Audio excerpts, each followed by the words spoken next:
Hey guys, this is Page from Beebom.com, and when the Motorola One Fusion Plus launched in India, we weren't exactly planning to do its review because, Motorola's track record of late. But then we got a ton of comments, like literally so many comments asking us to review the Motorola One Fusion Plus. And well, we obviously heard you because this is the Motorola One Fusion Plus and this is our review.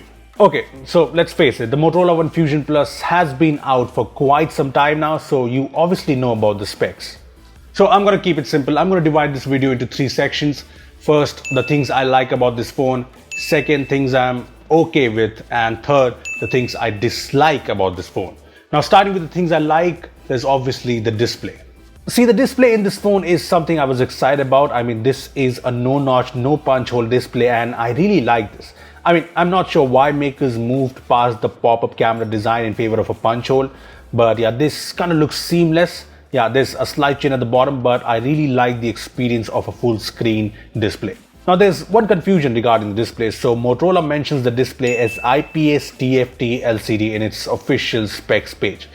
But when we hear TFT, what comes to our mind are TFT TN panels with poor viewing angles and bad colors. Well, this isn't that display. I mean, this is an IPS display, and I think Motorola says IPS TFT LCD because it's just a way of saying it, because at the end of the day, IPS LCDs are a type of TFT panel. So don't worry, this is an IPS display. I mean, the display here has a fairly high contrast ratio. The colors are accurately rendered, at least in the natural display mode that I've been using. The viewing angles are good and it's bright enough. I mean, I compared the brightness of the Motorola One Fusion Plus with the Realme 6 Pro and the Poco X2 outdoors at max brightness. And as you can see, they are all visible and the Fusion Plus is as bright, if not more bright, than the two phones. Apart from that, the display here is HDR10 certified, so HDR videos on apps like Netflix look great on the display.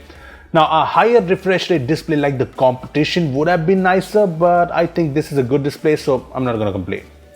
Plus, what helps with the multimedia experience is the speaker. It's obviously a bottom single speaker, but it gets surprisingly loud. And yes, at max volumes, there's a bit of a distortion, but otherwise it's pretty good. I like it.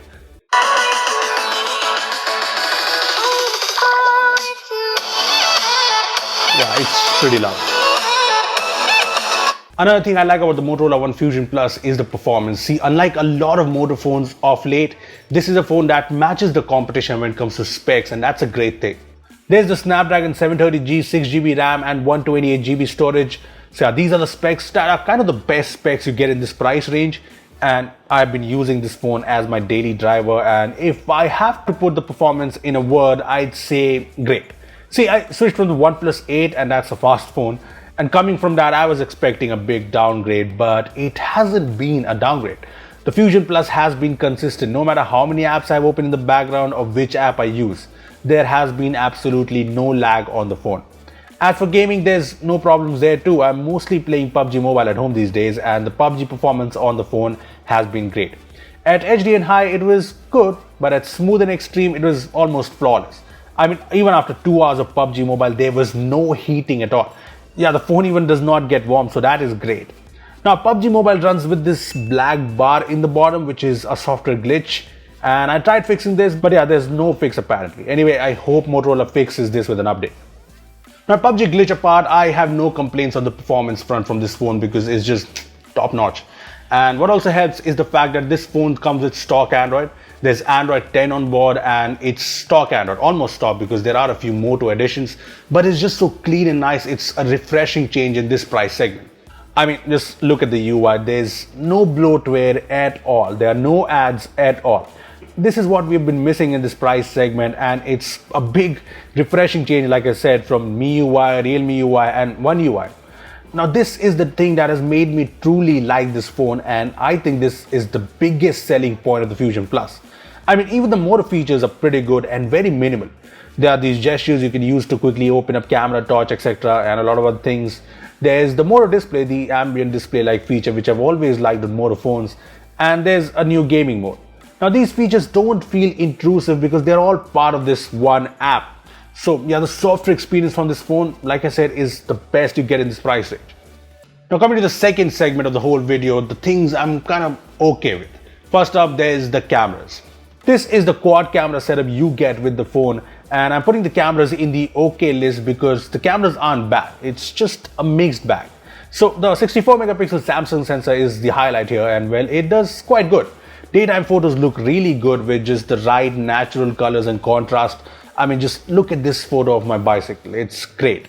Some photos do look a bit soft and some photos look a bit too natural, but a lot of people like non-boosted photos, so you like them.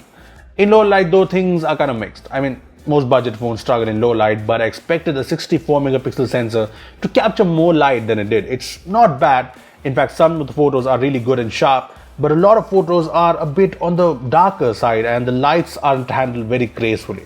Having said that, the night mode here is surprisingly good. Here's the photo without the night mode, and now take a look at the photo with the night mode. Yep, the difference is pretty big. Here are a couple of more shots, and yeah, the night mode is something that has been pretty good for me.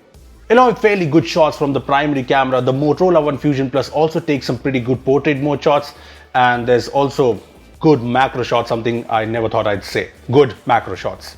Yes, I just said that this phone takes good macro shots. I cannot believe it myself. I mean, I was just capturing macro shots in my balcony, expecting bad results like most macro lenses in smartphones. But the results, as you can see, aren't bad at all. Trust me, it was surprising, and I think it's pretty good because there's autofocus as well. What wasn't surprising was the portrait mode shots. The edge detection was mostly on point, the face details were kind of decent, and the blur did not seem very artificial. So the camera seemed fairly good except for maybe the low light performance from the primary camera. So where's that big negative that makes me okayish with the cameras? Well, the cameras falter when it comes to the ultra wide angle lens. See, the ultra wide angle lens here is a bit inconsistent. Sometimes it takes nice shots like this one here, but on a lot of occasions it just does not match the colors of the main sensor. Just look at these shots. I mean, the details aren't there and you can just see it. But that's kind of expected with ultra wide angle sensors. But the difference in the colors between the main and the ultra wide angle photo is just a big difference, and it's disappointing to me. Now coming to videos, the phone supports 4K 30 FPS videos. Yeah, there's no 60 FPS support, but anyway, the videos look fairly good, and here's a 4K video I shot from the phone. This is a video I shot late in the evening while I was cycling, and as you can see, the video is pretty stable, so that is pretty good. Yes, there's a bit of a shakiness going on if you look closely, but overall it's a pretty good quality video. When it comes to selfies, there's a pop-up camera here that takes some detailed and sharp selfies. Yeah, the selfies look good as long as the light is good. Just don't take portrait selfies because they look artificial, as you can see. Other than that, I think the selfie camera here is pretty good. Now, to be honest, except for the ultra wide angle lens and maybe the low light photos from the primary camera, I found the Motorola One Fusion Plus cameras to be fairly decent.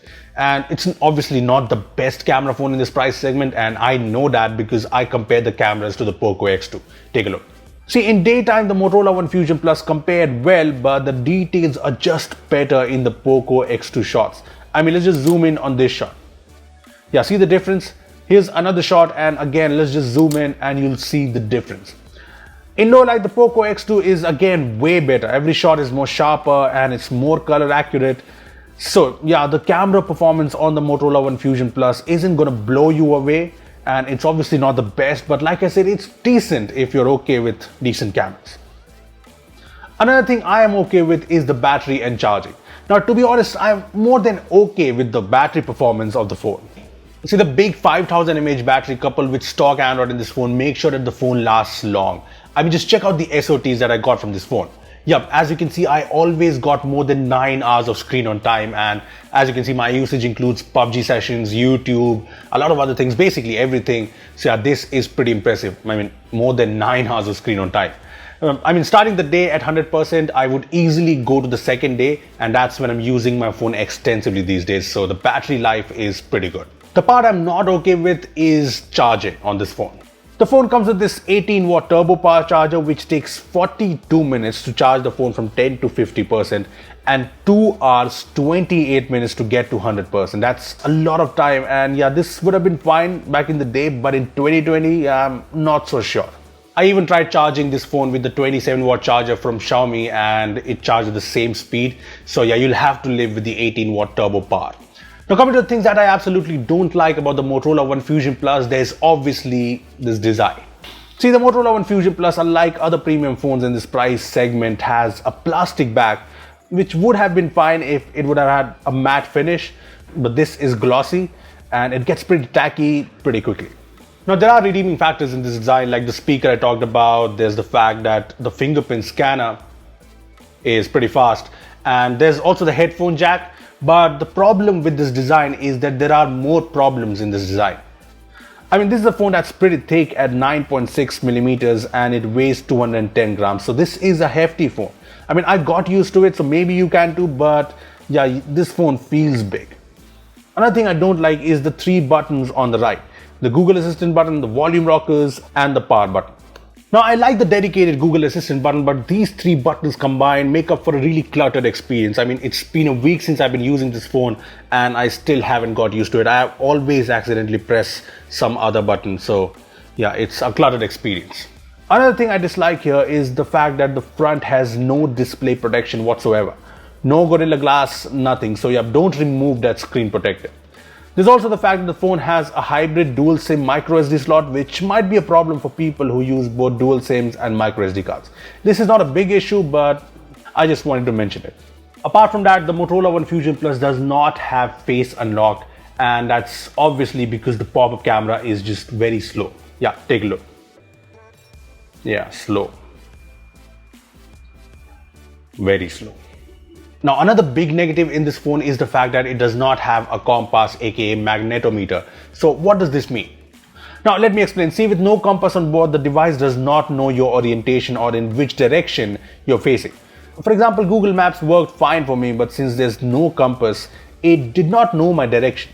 Now, Google Maps did understand the direction once I started moving, but yeah, it's weird why the phone does not have a compass. Lastly, I want to talk about connectivity. So the Fusion Plus works absolutely fine with my Vodafone SIM. You get VoLTE support and the call quality is great too, no problems here. However, with Airtel, it's not the same. I mean, I don't know why, but VoLTE does not work in this phone with Airtel. As you can see, there's the 4G icon, but the moment I make a call or receive a call, the icon turns to 2G and the internet just does not work. This is weird. I mean, you're playing PUBG and you get a call and your internet gets disconnected and you die. Yeah, that's a pretty sad story. So yeah, and it's not really just my problem. A lot of people on Flipkart, the reviews on Flipkart mention this Airtel issue. So I really hope Motorola fixes this or works with Airtel to fix this, because Vio Wi-Fi works fine and even Jio works fine. So the issue is only with Airtel VoLTE. As for the signal strength, I compared the signal strength in my room on the Fusion Plus and the Poco X2 with all the operators, and it was more or less consistent both the phones. So the signal strength I think is fine. Well, that's pretty much everything about the Motorola One Fusion Plus, so it's time for the verdict. Should you buy the Motorola One Fusion Plus at 16,999? Well, if you ask me, compared to the competition, the biggest standout in the Motorola One Fusion Plus is obviously the ad-free, bloat-free stock Android experience. Like I said, it's the big highlight and the big selling point. Plus, you get a no-notch, no punch hole, great display, the performance is great, and the battery life is brilliant. The cameras aren't the best, but you can live with it if you don't want the absolute best cameras. See, if the performance and software matter to you, this can be a great phone to buy. However, like I mentioned, the phone has a lot of issues. So if you want a more premium design and you want features like face unlock, a compass, or super fast charging, or even a high refresh rate display, I think the Poco X2 is something you should go for. Well, that was our review of the Motorola One Fusion Plus, and if you still have any questions that we did not quite answer in the video, just make sure to drop them down in the comments and I'll make sure to answer them. And yeah, give this video a thumbs up if you enjoyed it and share it with your friends who have been planning to buy the Motorola One Fusion Plus. Lastly, subscribe to our channel for more amazing tech videos. Well, that's me signing off. Thanks for watching and I will see you in the next one.